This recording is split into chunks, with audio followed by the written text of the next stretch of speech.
L'élection présidentielle de vendredi intéresse peu dans cet hôpital de Téhéran.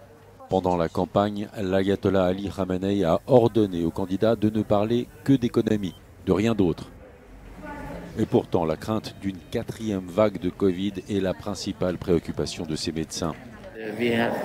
40 millions de personnes doivent être vaccinées pour rompre la chaîne de transmission du Covid. On est loin du compte. À ce jour, à peine 4 millions d'Iraniens ont été vaccinés.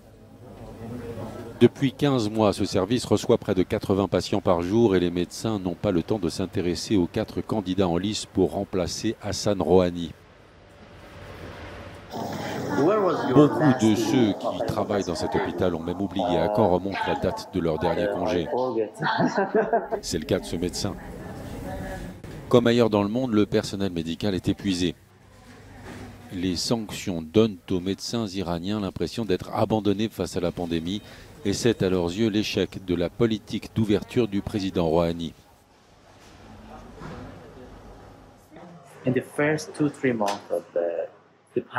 Les 2 ou 3 premiers mois, nous avions de grandes difficultés à obtenir des équipements de protection,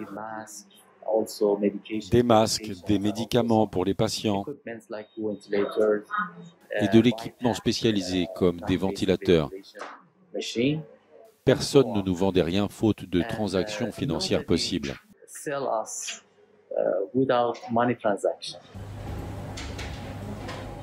Officiellement, 80 000 personnes sont mortes du Covid en Iran, mais selon les estimations, le bilan pourrait être en réalité bien plus élevé encore.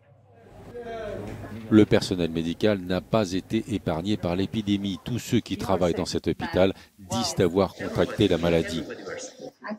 Le vainqueur des 4 candidats à la présidentielle iranienne devra faire face au mécontentement général qui règne dans le pays. Le nouveau président devra relancer les négociations sur le nucléaire et tenter de lever les sanctions.